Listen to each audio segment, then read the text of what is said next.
I want to give you a little tip on how I do it all while keeping my kids happy and content, and that's wearing them in the Ergo Baby Omni 360. I love my Ergo Baby Omni 360 because it allows me to get stuff done while they want to be held. In the 360, you can actually use it from the point that they're that little tiny human nugget that's all squishy and really needy, up until the point that they might actually break your back, although there is great support. I use it when they're cranky at dinner time, but obviously someone still needs to make dinner. Cleaning, DJing. Go to fruitsofmotherhood.com/ergobaby to get free express shipping on any order. That's fruitsofmotherhood.com/ergobaby. Now back to this amazing episode.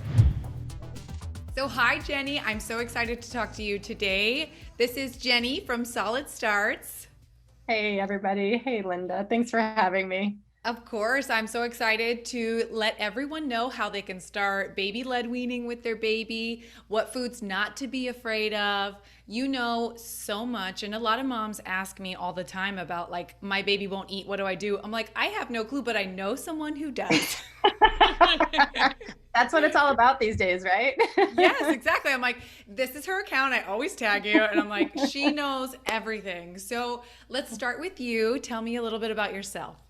Yeah. So, gosh, I have a really kind of strange story for where I ended up. I'm from Reno, Nevada, of all places, and I live in New York City now. But I came here to dance with New York City Ballet. So I was just like a little girl in a small town who really wanted to go to the big city and become a ballerina, and that actually happened. I worked my way up through the schools and all of that, and was like dancing in Lincoln Center on stage at age 17, Wow. which is crazy, right?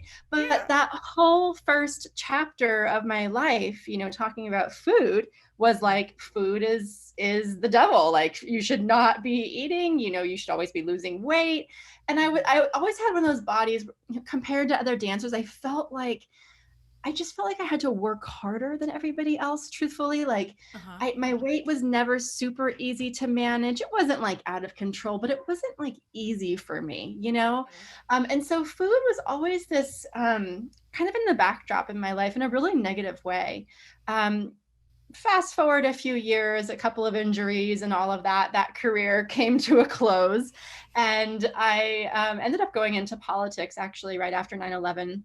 I was super motivated to work for the city and help New York kind of repair itself. And so I worked for Mike Bloomberg when he was mayor for a really long time, Very with cool. the complete opposite of ballet, right? Just sort Right. of going that direction. And then, 10 years later, I was like, wait, I am so burnt out. I'm so tired. I didn't really like intend to be a government, person for the rest of my life. So I took a few months off and just started kind of like doing staycations in New York. And the thing I found myself gravitating toward was taking myself out to lunch and just reading a book. And it sounds like, whatever, but that was a really big deal for me, to be eating in public, to be like, choosing that kind of an activity, to be spending money on food, even because I had such Uh-huh. a complicated relationship with food.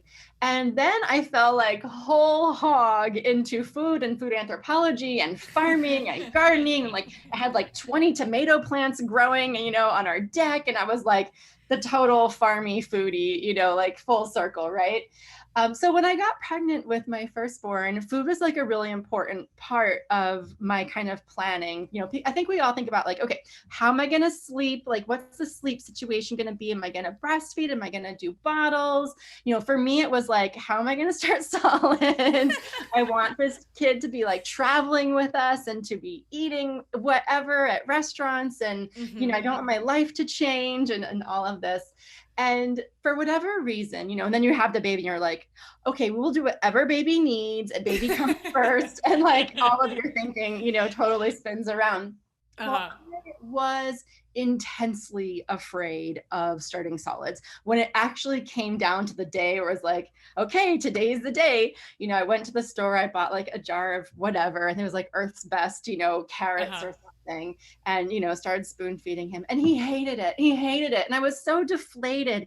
He was turning his head away, gagging on the puree, and crying, just like I had to stop because honestly, he didn't like any of it. But the Mm-hmm. thing is, I didn't know at the time any kind of alternative to spoon feeding. I didn't really know what I was getting into at all, to be honest. And, by the time he was 12 months old, he stopped eating entirely because it became such a battleground. It starts out like open wide, the airplane's coming in, or here Mm-hmm. comes the airplane. And then you're like, here's, baby bum on YouTube. Like, please just watch this while I force this food into your mouth. Or not force it, but like, try to get you to Yes, open your mouth yes. and Force. swallow. And Mm-hmm. then, then it's like you're reading books and you're watching the television. Then you realize you have all these crutches just to get your child to eat. And it started to feel really wrong for me. And it certainly did for him. He stopped eating entirely. He fell below the first percentile, first 1% of weight. Our Wow. doctor was like, he's got to go on a feeding tube pack, like it has to be installed on his body because he's like withering away. And I remember just sitting in the doctor's office thinking like, I failed at the one thing I'm supposed to do with this kid. Like I'm supposed to like keep them nourished, and I think we all like, especially if you've breastfed, is like that connection of like, consumption and coming from your own body. And Mm-hmm. I just like, I was devastated. And so I remember saying to the doctor, just give me like 1 or 2 more weeks. I have seen a child on a feeding pack, like a preschooler, toddler, and Mm-hmm. it's just so hard for them. And I mean, they're basically just eating from a fanny pack, through a tube into their body. Mm-hmm. And so I really didn't want to go that route. It sounded overwhelming and scary and all the things. I instantly kind of researched the pediatric nutrition space and met with some specialists, and we actually kind of quickly got him back on a path of gaining weight. At least he's still a little bit, even 4 years later, it's a little touch and go, but he's not like in a dangerous position Right. anymore, and I would say like enjoys some things now. But to make a really long story short, I like, when you look back at that story and from the first day of solids to how it got to be 12 months old and he's not eating at all, and all those little feeding sessions in between where, like, this is borderline force feeding when you're getting them to look at something to get them to open their mouth and all of Mm-hmm. this. And the therapists we were working with, the feeding therapists and the pediatric dietitians and stuff, really traced it back to just a prolonged kind of exclusive spoon feeding approach, and so I remember thinking like, why didn't anyone tell me this? Like, why didn't my doctor say you should be spoon feeding maybe for a couple of months and then you should move to finger food? Mm-hmm. And like, why is nobody talking about that? And wait, all these kids are like not liking eating. Picky eating is like Yeah. the number one Googled thing in North America when Mm-hmm. it comes to babies and food. I It's was one not of them. choking. It's not choking, it's picky eating. Yeah. We've got all these American babies who don't like to eat. Well, why is that? So, fast forward a couple of years, I got pregnant again with twins. And so I was like, okay, we are not doing this again. Like this has to be different this time. Mm-hmm. Picky eating has been so hard on our family. From, you cook a meal and your child doesn't eat it all. Well, that's like, are you cooking another meal? And then he's crying because he's hungry. Like, it's just snowballs. And it was every moment and every meal of every Yeah, day which is like so that. many times a day. We went through the same thing, so I feel your It's pain. so hard. And then like, Mhm. what are you sending off to school? Because you can't do like peanut butter because of the nuts. And like, so your choices are even more limited and there's no refrigeration. And like, Or life microwave, yeah. life just got really hard really fast, and none of it was fun anymore. We couldn't go out to eat because that was like too new and scary for him. And holiday meals, all of them were ruined because he'd throw a temper tantrum. Like everything we kind of like put on a pedestal, and holidays and things like that, and Yeah. kind of had these dream family moments, were just honestly quite ruined. It was really hard, and it was really hard in my relationship as well. I think my husband and I think as often like men and women often have different approaches in how they respond to their children. Just because you're a mom, I feel like I can say this. Oh, Like a the thousand moms percent. tend to like be a little more hyper vigilant, Yes, and the yes. dads are like, the kid's gonna be fine. I'm like, it's not fine. It's not fine. 1000%, 1000%. so that was a big stress because it was not fine, and I felt like I had to be very hyper vigilant. And my husband, I think, had a little bit more of a insular approach to it. He was like maybe analyzing it more in his head than he was talking about, which made me feel like maybe he didn't care as much as I thought he should. When the twins were in my belly, I'm pregnant, I've got this picky eater, I'm like, okay, this is not happening again. Like, we need to do something different. I fell really hard into researching alternatives to spoon feeding. And then I was like, wait, what's this baby-led weaning thing that all these millions of people know about that I have never heard of? Like, seriously missed the memo. Like, how did I not hear about this? And I remember we had a family member visiting, and they had like I want to say a 1-year-old child, and she was eating the family dinner that we were serving. And I was like, where's the pouch? Where's the jar of baby? Like, wait, what? She's eating real food? Like, how did you do that's that? possible? That can happen? How did you do that? I mean, my 2.5-year-old at the time was at that same table with a pouch, sucking from a pouch, and me preloading some sort of spoon, thin velvety puree thing. And I remember feeling like, oh my gosh, there's something really wrong here with how we've been told this has to start.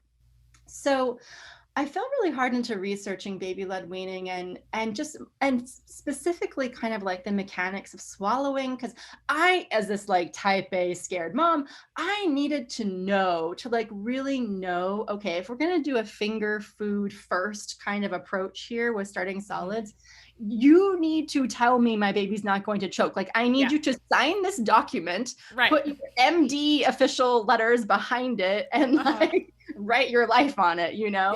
I have all these books on swallowing, and I just spoke to a number of swallowing experts and people who teach the neurobiology of swallowing and things like that. And what I learned, which was like, to me, the message that we need to talk about, is that when babies are being fed purees off of a spoon, at whatever age, they generally suck to swallow.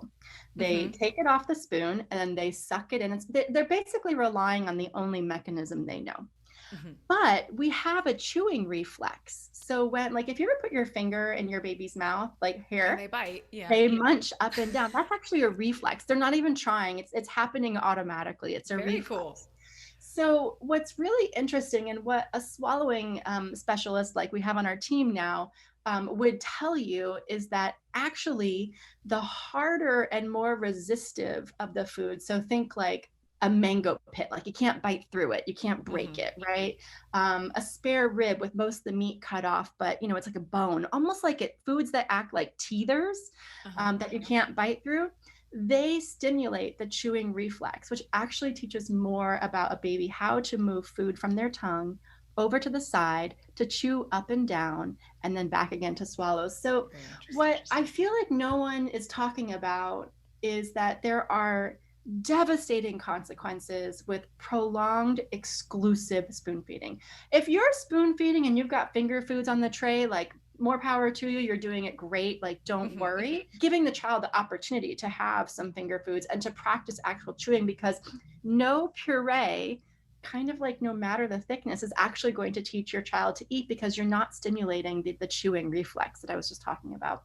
To me, I was like, wait, this should be like in the handout from your doctor's office, right? Like, how is it that we have entire institutions devoted to breastfeeding and like the exact composition of breast milk and this and that, and yet at 6 months of age you go to the doctor and they're like, okay, it's time to start solids, like, here's your half piece of paper, it's about that big, and it says like 4 tablespoons of rice cereal, which is like a recommendation from the 1950s, and like nothing else. And so, like, why is that? Well, it turns out, and I love our pediatricians, we have 2 on our team, and they'll be the first to tell you, nowhere in that medical training is training on infant swallowing, infant nutrition, like in a real way. It's just kind of absent. They're trained to diagnose symptoms and problems and, you know, draw it back to sort of a prescriptive action. So what we see at SolidStarts, we have hundreds of thousands of parents DMing us saying, you know, I went to the pediatrician at 6 months of age. He said to start solids with rice cereal. It doesn't feel like that's current advice. What are your thoughts? And then also 3 months later, that same pediatrician is now seeing a picky eater. Because, by the way, if you start children off on bland, textureless, beige colored foods, there are studies that show this, they will prefer bland, textureless, beige colored foods like puffs and crackers and cookies and pasta and white bread later on. There are studies that show that connection. It turns out that what we start with is what we end up preferring, like how many colors they're exposed to. They're more likely to eat colorful food later. So, but what happens is that, you know, the pediatricians kind of send you off on your way with the rice cereal recommendation or whatever. And that's mostly a recommendation for iron. They're concerned about your baby getting enough iron, and that's a valid concern. There's a number of ways to address it. But what happens is then the child comes back, or the family comes back 3 or 6 months later for the next checkup, and the child's not eating.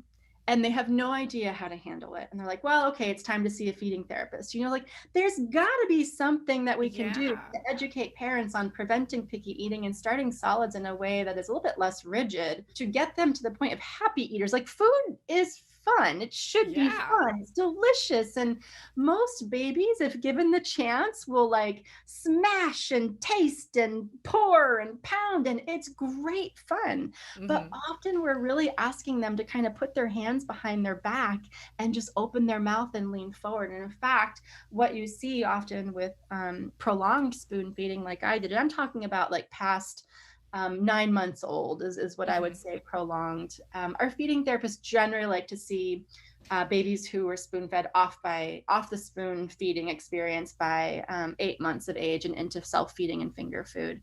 But what you'll generally see if a baby's been spoon fed for a long time and has had no opportunity to practice with finger food is they'll stop reaching for the spoon. They kind of just learn that, oh, they're not supposed to grab anything and put it in their mouth. And then what happens is they just lean forward and open their mouth like little birds, and they stop using the rest of their body. And then when it's time to do finger food, which all babies should be doing at some point, they don't even try to touch it or pick it up. And so we have messages from parents like, my baby won't, I'm doing finger food at 10 months, but my baby won't even touch it. Like won't even touch it, has literally no idea what to do with it. Well, they've never been allowed to really. So one of the best tips I have for those of you out there who are spoon feeding is to stop before the spoon gets to the mouth. So let's say you've got a 6-month-old baby and you're spoon feeding and you're kind of coming in, instead of putting it right into the mouth, stop like here and wait. Just wait. And see if baby comes and grabs it and brings it in. Most babies do. And then you're like, oh no, the puree just flew off the spoon and we didn't get anything in the mouth and this and that. It is a very valuable experience to let your child reach for it and bring it to their mouth. It's part of learning to eat. So sorry, that was a really long-winded answer to tell me about yourself. That was the most beautiful tell me about yourself I have ever heard. So please, my youngest does that. He has been very like authoritative with the food ever since he was a little baby. So the grabbing of the spoon just brought back memories. He's like yanking it from you. Oh yeah, everything. He's very most aggressive. babies, if they're given the opportunity, want control. Most humans want control over feeding themselves. Think about it, like someone kind of coming at you like that. Like I don't even like people near my face, like even maybe 2 feet. Like just no. Like you're Exactly. He started using a fork really soon too. He just has always been like, my first is the picky one. He's like, poke his eye. Yeah, but he is all about it. He prefers a fork. Like if he won't eat something, I literally stick the food on the fork and set it in front of him. And this is solid food. And he grabs it and eats it immediately. That's blown great. away. That's great. He taught me that. I love it. Yeah. Okay. And then, so let's talk about your Instagram a little bit. You started this to kind of tell moms this message, your about yourself message. Yeah. When we introduced the twins via finger food to solids, and I was like literally, like there is no emoji that could be mind blown enough. they were so happy. I was like, from day one, they knew what to do. And in fact, I remember offering 80, my girl, a little piece of chicken. It was about this size. And I handed it over to her vertically in the air. She took it. Mom, she's chewing on it. She's so happy. And then I took a little bit of like chicken puree and offered to come at her. And she swiped it out and was like, do not try to feed me, you know? Yeah. And I just remember I was taking a video of it and I showed it to my mom and I was like, watch this. Like, watch this. This is crazy. Why is no one talking about this? Uh-huh. So what I realized is that actually the rest of the world was talking about this. We're just a little bit late in the United States talking about it. And that's not surprising given that we were the land of, you know, the birthplace of Gerber and Beechnut and all the pureed foods, right? Mm-hmm. Look, I mean, before 1920, there was no category of baby food. There was no aisle in the grocery store, the market for babies. Babies Mm-hmm. were getting modified versions of what the family was eating. So you're talking about a variety of textures, a variety of flavors, but most importantly, it was the family's food. It wasn't this special sweetened, velvety, textureless thing. So, you know, I think that's important. And I talk about that a lot, but I knew I was on to something big, but I wanted to figure out how can we talk about baby-led weaning in a way that's appealing to Americans? Because a lot of us, I think, are very, very afraid of choking. And there's been a lot of marketing to support that in the baby food corporation. Like if you really look at the underbelly of all of that, Mm-hmm. it is not a pretty story. You know, like when we talk about like stage 1, stage 2, and stage 3 foods, for example, you know, that you need to go from one stage of thickness to another, these Uh-huh. are marketing constructs. There's no evidence that says that a child has to go from this thickness to that thickness of food, or, you know, this is safer than that. And there's actually no developmental reason for it either when you really look at how the neurobiology of swallowing and how a child learns to eat. We were spoon-fed information all this time, and our grandparents and their parents in particular were really targeted in a lot of this marketing from some of these big baby food corporations. So I knew there was a big story to share here, something more comprehensive than just, you know, pick your method of starting solids. I almost hate that there's methods. I hope that in 10 years, if we've done our job well at SolidStarts, that it'll just be food, and food is food.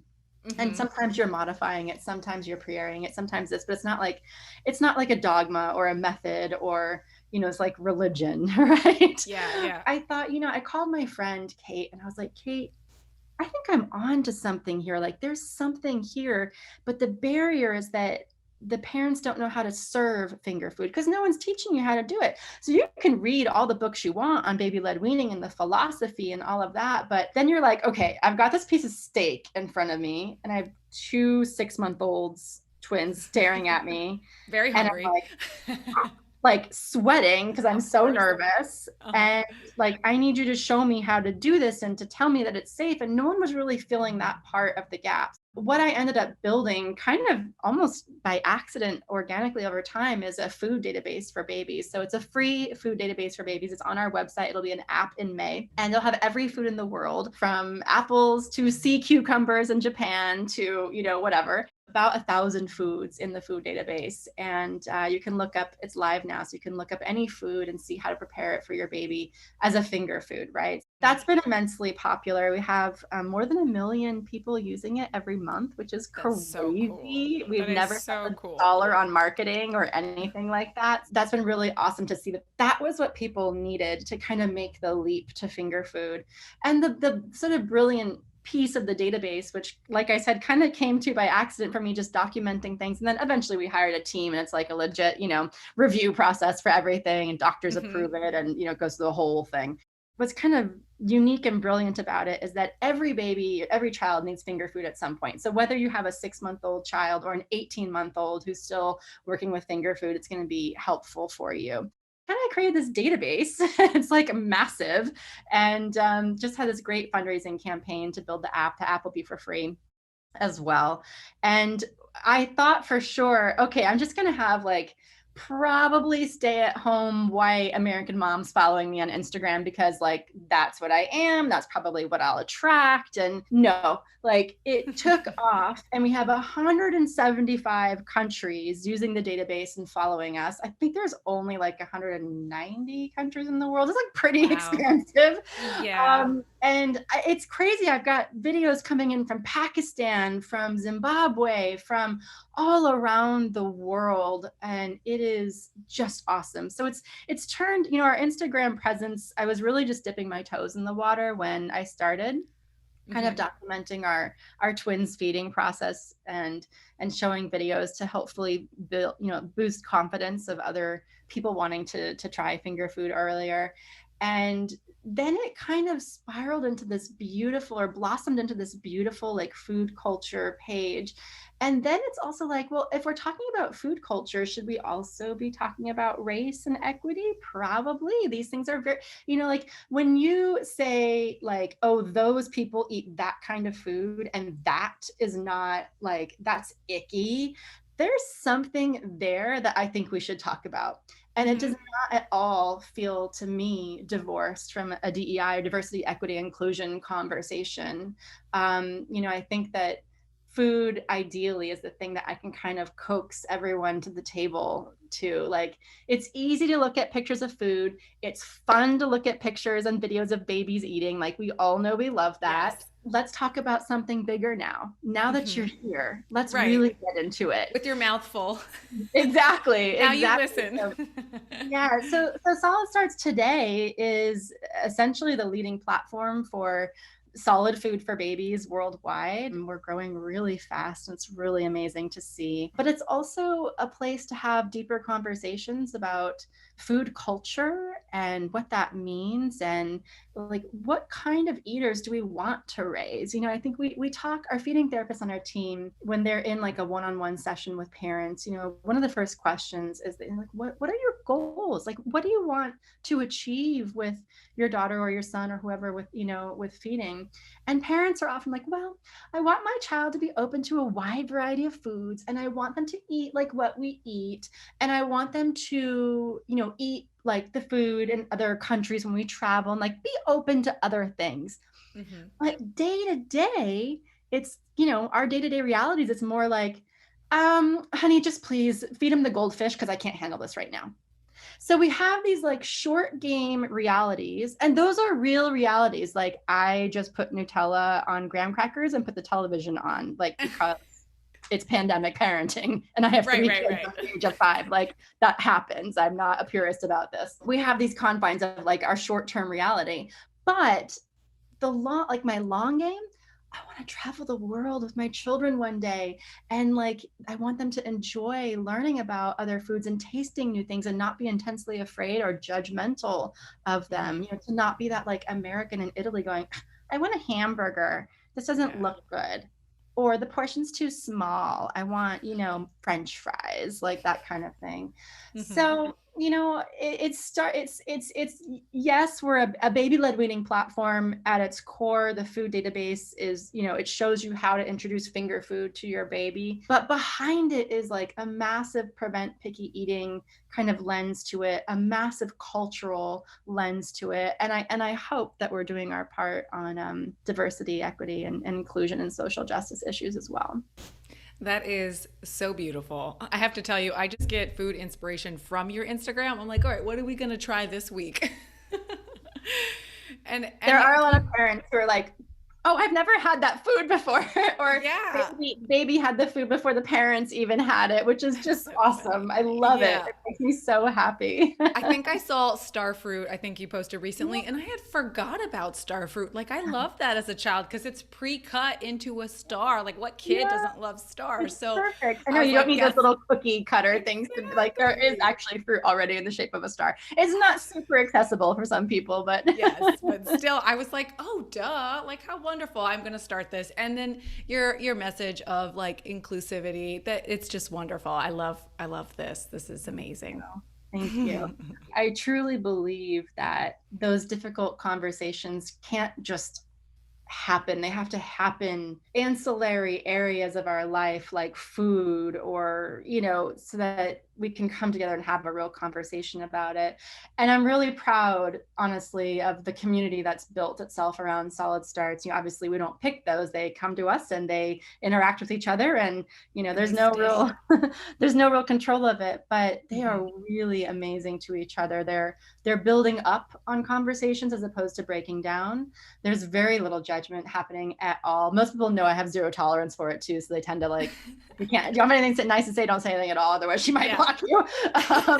But what I'm starting to see is people having conversations about inclusion or thinking about it in a different way. And actually, really timely, let's talk about this. America's first immigration ban was on Asian Americans, Chinese. Oh my gosh.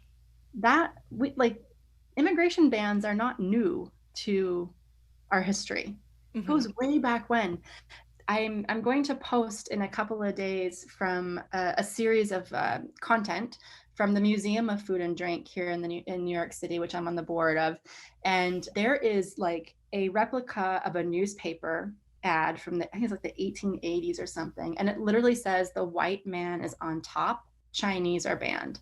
Literally says that, the words, like word for word. So we've been here before.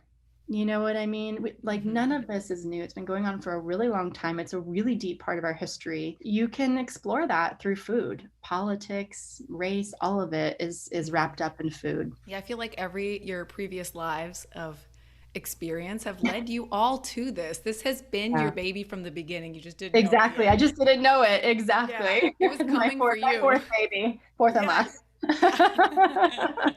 So then let's go to a question that I hear a lot from my family is they say, oh, the kid is just not hungry.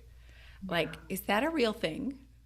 I mean, sure. There are times when we're just not hungry. It might be because they're snacking all day long, or they're breastfeeding, snacking all day long. We have a lot of families who are breastfeeding on demand. And what that can lead to is just they're kind of snacking on you all day long. It's not a problem unless solids aren't going well around, I would say 10, 11, 12 months. At 12 months of age, we want to see solids take the place of breast milk and formula as the primary source of nutrition. So before then, it was the other way around. Solids was complementary and breast milk or formula was primary. But you can't just turn it off. It's not like a light switch, right? It has to be kind of a gradual buildup so that around 1 year of age, and it can be 13 months, it can be 14 months, but around 1 year of age, the child is eating well and hopefully eating what you're eating kind of when you're eating it, 3 meals a day and a couple of snacks and, all of that. When a child is not hungry or expressing that they're not hungry, we have to go, okay, let's chase the why here. What's actually happening here? If they're truly not hungry, it might be because they're snacking or just something's off with their schedule. Maybe a breastfeed or a bottle feed was too close to the meal and they're just full from the previous thing. They might also just be too tired. We kind of get this a lot. It's there's so much going on in their head and their bodies and the growing and the development spurts that by dinner time, they're spent. I don't know if you've ever had those days where you're just you're more tired than you are hungry. Yeah. And nothing will trump sleep, it has to come first. And that happens a lot with babies and toddlers. So moving dinner up a half an hour or 15 minutes even can make a really big difference in that way. If, the child is routinely not eating, we need to chase the why and see what else is going on here. Was there a negative association developed with eating? Was it, force feeding early in the day? Was spoon feeding? Was it just, feeling pressured to eat? I think we forget as parents how much positive pressure we put on our kids. Oh, great job eating your broccoli. What a good girl. Food should just be about food, right? So, chase the why. If something's not quite right, you really have to go down to the root. And if you're not sure how to get there, it's a good idea to talk to somebody like a feeding therapist, because usually there's an underlying reason for why this is all happening. And if you don't address that, nothing else will really get fixed. That makes total sense. Yeah. I think I would always think that he didn't like what I was offering him. So I would offer him 100 things by the time we were done. And probably by then he was hungry. Yeah. And he was eating his favorite treat. Like we ended up on peanut butter and jelly always, you know. Yeah. What are some tips for moms who just want to get started today? What would you say to them? Started on finger food for solids. Mm-hmm. Yeah. First, babies are going to gag. So go to our website and put gagging in and look at all the videos and our deep dive there on what it is, what it looks like, how it's not choking, and just really like arm yourself with that information because babies gag on purees as well. And it's often like the very first day and the spoon goes in their mouth and the baby's retching and they're like, oh my God, baby's choking. And call 911 and sound the emergencies. And we're stopping at solids. This is not safe. We're going back to breastfeeding and, this is over. Yeah. Babies are going to gag and retch and vomit occasionally. They're just trying to figure it all out. Watermelon, like the juices that squirt down their throats, like the faces you would see babies make, it really is awful to watch. It is a really important part of learning to eat. And actually gagging teaches us how to eat. So it's a really important sort of physiological thing. So the other tip I have is that with finger food at 6 months of age, bigger is truly better, and it's also safer. And here's why. Your brain and your tongue have kind of a mental map. So if you take a bite of a hard-boiled egg and there's a little piece of shell in your mouth, you go, oh, there's a little shell there. I'm going to spit this out. And your tongue moves it forward and you spit it out. You don't even think about it. It's almost happening automatically, right? Yeah. A baby doesn't have that same kind of map of the mouth. They don't have the same, like, I know where this piece of rice is and where this, thing is in between my teeth. And all of that has to form over time by just repeated points of pressure on the tongue or in the mouth. So when it comes to starting solids, really big foods like a mango pit, a spare rib with most of the meat cut off of it, corn on the cob with the kernels cut off. I mean, they're not ingesting, right? This is really more for mapping the mouth. Can be better for learning how to eat. They stimulate the chew reflex that we were talking about earlier. Poking and prodding is great. It tells the brain, oh, there's a pressure point there, there's a pressure point there. And the brain then starts to remember how all that feels on the tongue so that they can move food around more articulately. This was something that felt very counterintuitive to me. It was like, okay, wait, you're going to hand baby a spare rib? A bone. I have to tell you though, those videos are amazing. I love watching those. But they're so great. They're continue. So great. Yeah. But it's honestly safer than a perfectly, cut small cube of meat, which baby might suck to swallow because that's the mechanism that they know the most right now, and they're just starting solids, and they might try to swallow it whole. So we actually want to see really big pieces of food. Generally, we recommend the size of 2 fingers held together. It doesn't matter if it's your husband's fingers or your fingers or grandma's fingers. Like, okay, fair. Generally that size. We get all these questions like, how about the size of these fingers? Like a picture of their husband's fingers. That's hilarious. But bigger can be safer in that way. Now, around 9 months of age, things start to shift. Baby starts getting really ambitious and is going to totally scare the crap out of you, shoveling food in all at once, mouth is totally full, and you're like, that, and their pincer grasp is going to develop, before they're picking up things kind of like club-handed, like that, like a palmer grasp. And then they're going to get this more refined pincer grasp, which enables them to pick up smaller pieces of food. So that's a good time to then drastically move down in size, or just serve foods like spare ribs that they can't actually shove the whole thing in. But generally, look, in terms of like the overarching goal, try really hard to get out of the way. We see so many problems when parents are trying to control the feeding process, whether that's my kid is going to like kale, and so it's kale purees this week, and they're going to get all these nutrients and whatever, and it's kale. Or I just can't handle finger food. I'm too effing afraid. We're going to just do purees forever.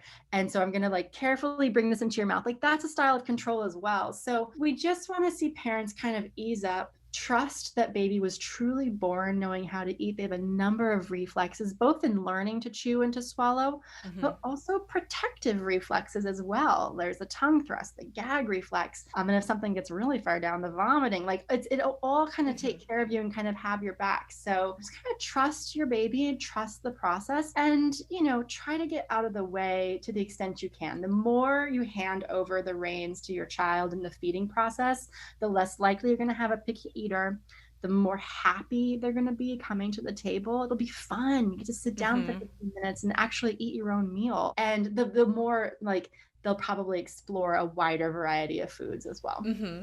I will say the freedom for myself was also why I started it, because I didn't want to be spoon feeding him while I'm starving. Like, food is my number one motive in life. And so I was like, if you eat, then I can sit and eat. It was heaven. Absolutely. And it's great. And the thing is that we see, and this is pronounced in moms of multiples, because they're like, wait, how am I going to be like doing this at the same time? Like, how does that work? And so we see a lot of moms of multiples and twins gravitate toward finger food early on, because they're like, there's You're on your own. It's not happening. Exactly. Then who's going to feed me at the same time? Yeah, exactly. So what are some foods that we should stay away from? Great question. So, and I'm glad you asked, because I feel like, folks come to our page and they might see something like crawfish and they're like, what? You're feeding your baby crawfish? Like, are you out of your mind? And then I'm like, well, actually, there's all these foods you really should not feed your child. And here they are.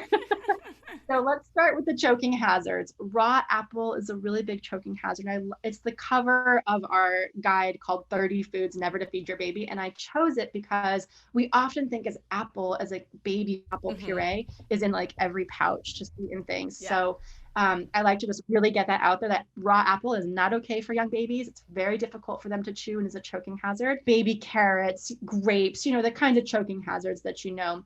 The lesser known foods that you might not think about are the ones really high in sodium. So American cheese, I hate to say it, string cheese, soy sauce, fish sauce. A lot of the cheeses are super high in sodium, deli meat, ham, things like that.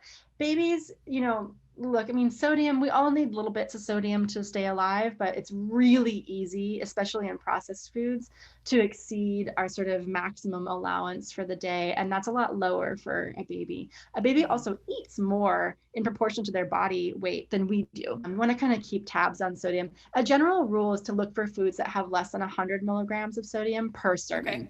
Okay. So that we can just kind of remember it that way. So you don't want to do choking risks. You don't want to do, high sodium foods. And, you want to make sure that like fish is fully cooked and meat is fully cooked and all of that. That's actually really important. Babies' immune systems are not fully developed. So like if you get food poisoning from your undercooked steak or fish or whatever, you're probably going to recover from that, but your baby might not. So it's really important to like do the meat well done and the fish is, cooked all the way through, and no sushi for now. Yeah, that's avocado rolls are fair game though. Right? So what age can their gut tolerate that kind of stuff? It's a really interesting question. So like when we talk about, it's actually not whether their gut can tolerate it, but whether their immune system is strong enough to kind of respond to it in a way that handles it, right? So there really isn't an age. And because we still can't, right? I mean, it's not like salmonella is salmonella. It could really do harm to everybody. E. coli, same thing, right? When it comes to things like raw fish and let's say medium rare, I think what we see is parents start to relax around age 5. I don't know why, but it's also like kind of the unspoken age that like the AAP and other institutions will refer to as like children are mature eaters when they're around age 4 or 5. And, like that's when, they would say like, you no longer have to cut a grape, that kind of thing. But when it comes to raw fish, our pediatrician on our team actually introduced it at 12 months. I was like, oh. But she felt, and she's a GI doctor as well, so she knows a lot about this. But officially, age 4 or 5 is generally like the safe way to go. I introduced sushi at age 2, but And did they like it? They liked it. That's so cool. They totally liked it. I love it. It's like, okay, finally I'm gonna like have takeout one night or something. Right? Yeah. That's actually healthy.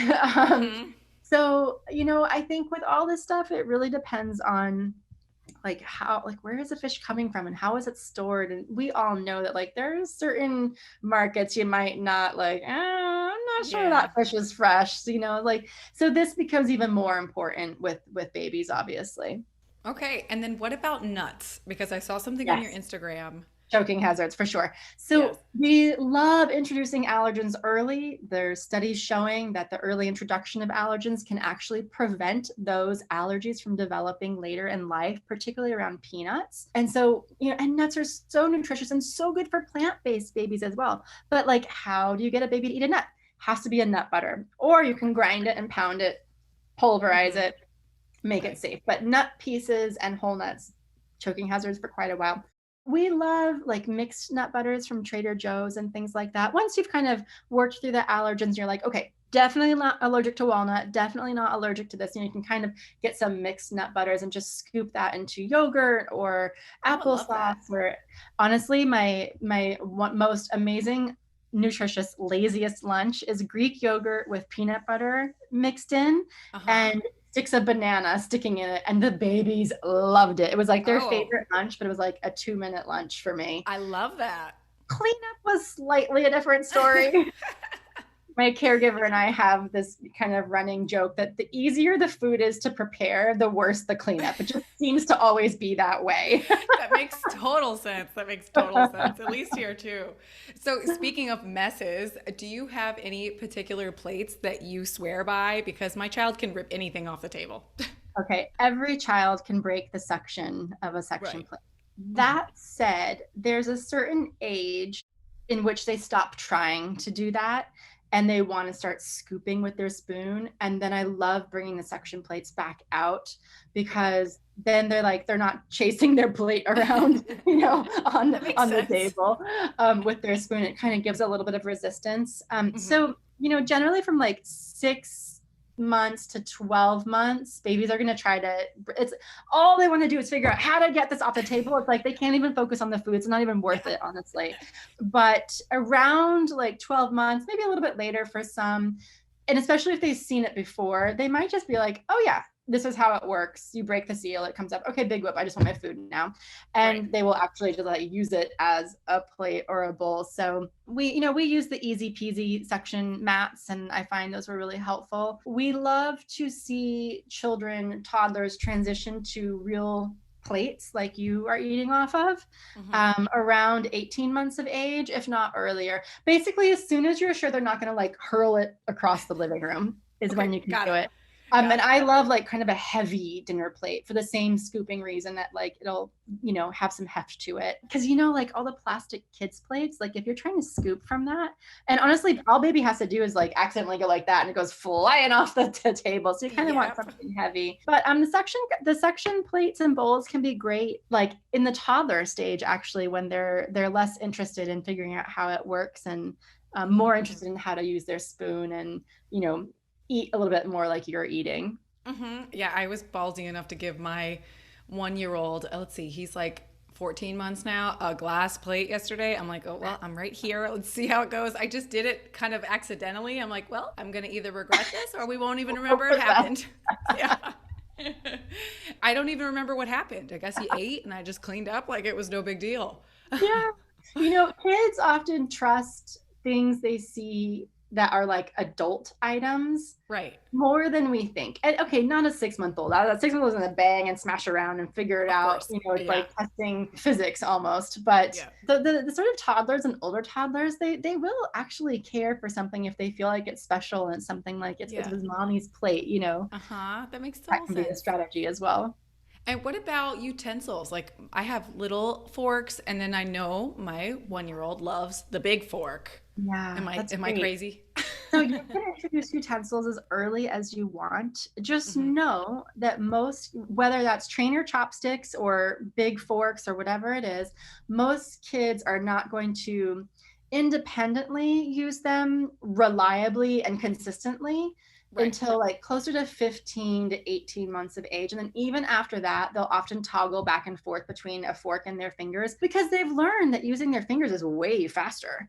Right. Like if you think about it, like the idea that we like make the silver utensil and that we, then Yeah, it's so it's a fancy. very like, Yes, isn't, I don't know. It's, that it's makes not total natural. sense. Yeah, yeah, for It's not sure. really natural. And it's certainly not natural to them. They're like, wait, you're going to wait, that object, pick up that object? Why wouldn't you just use your fingers? Like that's what a Yeah, baby is thinking, right? So it can take some time to develop those more civilized social constructs that we put on ourselves.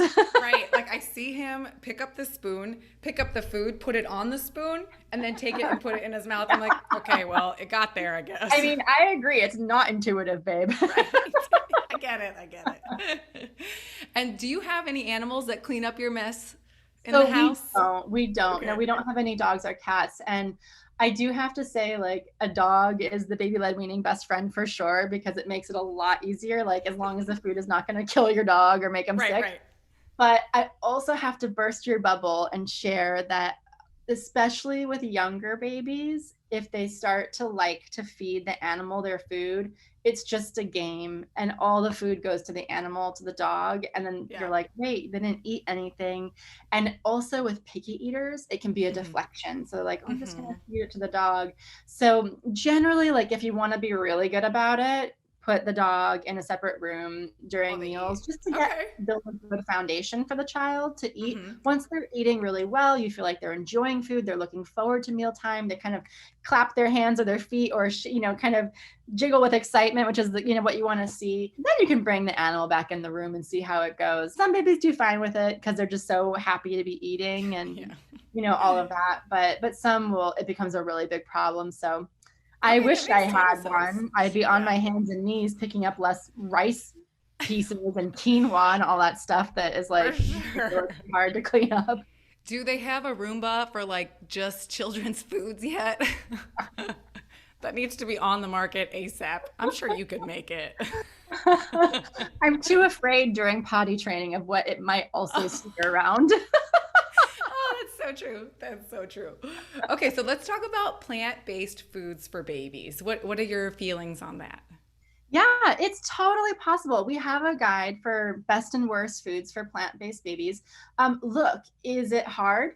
Yes, you really need to know your stuff. You can't just, what you need as an adult is vastly, nutritionally, is vastly different than Hmm. what a 6-month-old baby whose iron stores have run out need. The main concern when it comes to plant versus animal diets is iron. So iron Okay. is something that we all need to live. It's a critical component of our blood. Like, you cannot do without it. And if you are low in it, you will feel it and you will know it. What we need to do is focus on high iron foods and foods that help the body absorb iron, because iron from plant foods is not as easily absorbed as iron from animal foods. And that's the real Okay. tricky part. So generally, we like to pair high iron foods with foods that are high in vitamin C, and copper as well. You need to do your research a little bit when it comes to plant-based diets for babies. Hmm. Make sure that you're really looking at the milks as well, because if you're not drinking cow milk, and actually, babies don't have to drink cow milk, or toddlers don't have to drink cow milk. We have a great milk FAQs on our page that analyzes all of the plant milk side by side. We often think like, "Ooh, almond milk is so healthy. Isn't that terrible milk for babies? Like, Yeah, it's just like terrible milk all for babies. sugar, no protein, right? No calories. There's no Right. calories and very little fat. So Hmm. while it might be great for you if you're trying to, watch your weight and all of this, and it's nutritious and all of that, it does have some calcium. Babies need fat, protein, iron, vitamin D. These things are not often present in plant foods. So you have Hmm. to work really hard to do it. So you're going to be eating a lot of beans, a lot of peas, a Bang. lot of like really wholesome grains like quinoa and Hmm. amaranth seed, things that offer a ton of complex protein and nutrients that way. And you need to look really carefully at milk. So when it comes to alternative milks to cow milk, we usually recommend fortified soy milk. And Okay. if you're trying to avoid soy as well, fortified pea protein milk would be the Got next it. best thing. I think Yeah. oat is maybe the third best out of those. So just Okay. do your Okay. research. We have a guide on our website for that, but it is Totally, totally possible. We have a number of families in our community that are successfully doing plant-based diets. Wonderful. That's great news. My first, I actually opted for a plant-based milk because I was like weird about cow's milk once upon a time. And then on my second one, I'm like, well, cow's milk is really easy to get. So here you go. Second baby parenting right there. Yeah, yeah. Totally. But he loves it. Honestly, my first never really loved milk, and I never forced it either after the first year. Yeah. I was just like, well, I can't, like, I offer yogurt, and that's the best I can do for him. Yeah. I can't Yeah. force him. Like, at some Yeah. point, you have to realize that, I guess. Yeah. And what are some myths that you would like to squash once and for all about Mm. about That feeding babies need to littles? be spoon-fed. Okay. There's no evidence, literally no evidence, research, studies showing that that is a necessary step to learning to eat. There's no evidence, research, et cetera, showing that purees are necessary for learning to eat or necessary for preventing choking or whatever. Mm-hmm. The more control you hand over, the happier your kid's going to be. So I get out of love the way. that. Mm-hmm. And so, for someone who wants to start solids, you would recommend 6 months, right? No earlier, no 4 month Yeah. start period. Generally, we say to make sure your child is showing all the signs of readiness. Those are on our website, but generally those signs of readiness, sitting strongly, holding the head up, things like that, showing some interest and, tracking you when you're eating, that usually happens around 6 months of age. So it's a good number to hold on to. It can happen a little bit earlier, a little bit later, but it's generally what you want to see. Okay, cool. And what is your favorite meal for the whole family? Pasta bolognese. I make it in huge, so it's basically Italian meat sauce, like a little bit of pork, a little bit of beef, red sauce. Make a huge vat of it, like 12 jars to freeze, basically. Oh, nice. And then I just pull one out the day before, pour it on the pasta, and it's so delicious. Is there vegetables in there too, or? I think there's supposed to be, but not in my recipe. That's okay. I'm just like, dump in the meat, dump in the oil, dump in the garlic, and the canned tomatoes, and be on our way. Yeah, right? You should sell those. I'd buy one. I really don't like chopping. You could have someone else do the chopping. Your toddler's pretty soon, right? Exactly. And Work. how do you handle constipation with foods? First, you want to make sure it's actually constipation. I feel like we sometimes are like, oh, my baby hasn't pooped today, but kids don't necessarily need to poop every day. And our pediatrician, who's a GI specialist, aka poop doctor, often says, like, actually, for some kids, be even up to 4 days or even more, and that might be normal for them. So first, just kind of know what's normal for your child and be in tune with that. In terms of the remedies, so we want to talk about pea fruits, so peaches, prunes, plums, pears. These foods tend to get things moving along quite nicely. But also adding some things like ground flax seed to a morning cereal could be really helpful. Chia seeds, hemp seeds are also really helpful in that arena. Kefir if your child is older than 12 months of age. Okay. And just kind of have those routinely in the diet. But if you're finding that you're doing all of that and still it's not quite right, you might need something, a prescription to help your baby kind of get through a blockage or something like that and get things moving along. Yeah, chia works really well for me, I have to say. Yeah. Yeah. And how do you stop food throwing in little kids? Yeah, we have a deep dive blog on this on our website if you want, just search throwing. But so basically there's two avenues. If your child is younger than like 12 months of age, they're probably not throwing. They're just doing that thing where they take a bite and the arm shoots out to the side and they drop it. Yeah. Oh my gosh. It's not throwing, it's dropping. It's almost an automatic movement. Yeah, he takes a bite and puts it on the floor. Yep. And they're not even, honestly, not even that aware of it in the early days. And then toward the later days, they might just kind of be like, oh, I don't want this. I don't want that. So with dropping, the best thing to do is to kind of like ignore it and to not make a thing of it. Don't gasp or, yell or anything. Because the more dramatic you are, the more they're going to be like, oh, that was fun. Let's do that again. What I actually like to do is to stand next to the hand that tends to shoot out and just kind of catch it and retrain it and offer something more exciting in the front near the bowl. So if you're doing spoon feeding or you're working with a preloaded spoon, for example, your baby takes a spoon and is biting it, you're going to stand here, kind of catch their arm. Same time, you're offering another spoon up here and they're like, oh, wait, cool. And they don't shoot out to the side, but they reach for the next new bright and shiny thing. So offering something that's more exciting immediately before the arm kind of shoots out can really be helpful with the dropping. With food throwing, where baby is like, toddler's like legit like hurling something across the room to get a rise out of you, first, feign indifference. Act like you don't care. It's really important not to react, because when you react, they're like, ooh, I got a rise out of mom. It's That a was show. fun. Will that happen again if I do it again? Let's see. Or like they're just giving you the eye and they're like, I'm gonna push you to your brink. That feign indifference, you can kind of almost robotically say like, food is for eating, and put it back on the tray once or twice. If it's happening often and it's toward the end of the meal, wrap that meal up and move on with your schedule. They're full, they're playing, they're not done.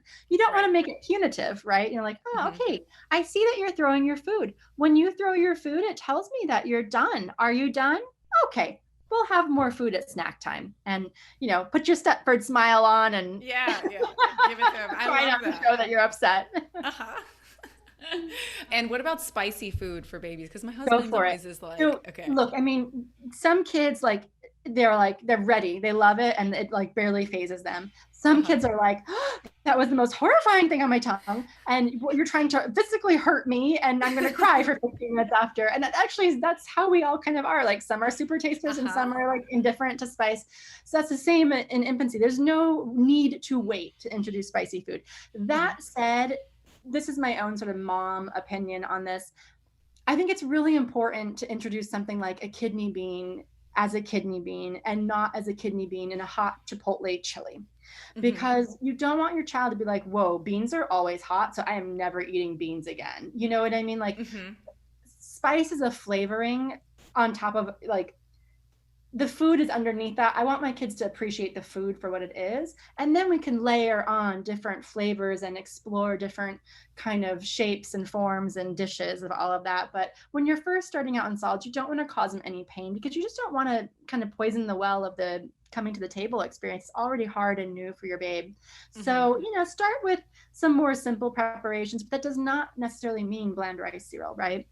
Baby can taste some of your food. And when you are ready to introduce spices, you can do it really intentionally. We have a great video series on our mango page, or maybe it's our cayenne page in the database, where we're introducing cayenne pepper to the babies. And so it's at the end of the meal, they're full. They don't have to eat this food. That's important. It's kind of like a dessert. So I brought out the spice. I sprinkled it on the mango, and a very dusting, like I think I sifted it through a fine mesh thing, kind of almost like pixie dust. So very tiny specks.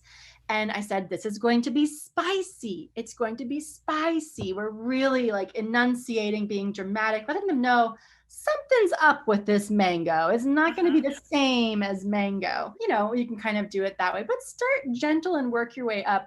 Our kids out now ask for hot sauce on their plate. It's awesome. That is so cool. That is so cool. And what are some quick pantry foods that are safe for kids? Yeah, I loved canned fish, except for tuna. So like canned salmon, canned sardines, canned mackerel, amazing fish for babies, like truly amazing, low mercury, far better than tuna is for you.